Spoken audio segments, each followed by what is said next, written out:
লোকসভা নির্বাচন ঠিক বাড়ির দোরগোড়ায়, আর একদম শেষ মুহূর্তের প্রচারে ব্যস্ত সমস্ত রাজনৈতিক দল।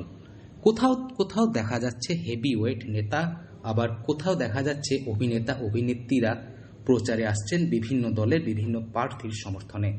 আগামী 13 তারিখ চতুর্থ দফায় লোকসভা নির্বাচন বীরভূমে, সেই মতোই শেষ মুহূর্তে প্রচারে ব্যস্ত বিজেপি।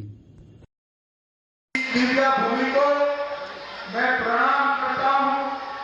मां तारा सोहित्योपीठ दोनों को प्रणाम कर कर बकरेश्वर, कालेश्वर, दबुकेश्वर, मदनेश्वर, मुंडेश्वर महादेव को भी प्रणाम करता हूं और श्रद्धा पूर्वक नमन करता हूं।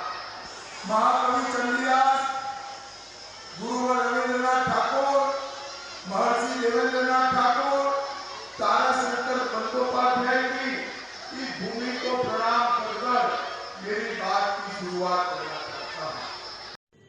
আজ বীরভূমের রামপুরা থানার অন্তর্ভুক্ত চাকপাড়া খেলার মাঠে বিজয় সংকল্প সভা অনুষ্ঠিত হয় বিজেপির তরফ থেকে। চাকপাড়া খেলার মাঠের পাশে অস্থায়ী হেলিপ্যাডে অবতরণ করেন স্বরাষ্ট্রমন্ত্রী অনিল চন্দ্র সাহা। এরপরেই তিনি বিকেল 5:20 নাগাদ স্টেজে উঠে ভারতীয় জনতা পার্টির বীরভূম মনোনীত প্রার্থী দেবতনু ভট্টাচার্যের হয়ে বক্তব্য রাখেন। উপস্থিত ছিলেন বিরোধী দলনেতা শুভেন্দু অধিকারী, বীরভূম জেলার সাংগঠনিক জেলা সভাপতি ধ্রুব সাহা এবং বিজেপির অন্যান্য নেতৃত্ববৃন্দ। অমিত শাহ আসছেন, এই কারণে কড়া নিরাপত্তায় ঘিরে ফেলা হয়েছিল গোটা মাঠ চত্বর। আজকের এই জনসভায় উপস্থিত ছিলেন প্রায় কয়েক হাজার ভারতীয় জনতা পার্টির কর্মী সমর্থক। কেউ দাঁড়িয়ে রয়েছে বিজেপি লেখা পতাকা নিয়ে, কেউ আবার মুখে প্রধানমন্ত্রী নরেন্দ্র মোদীর ছবি নিয়ে ঘুরে বেড়াচ্ছেন।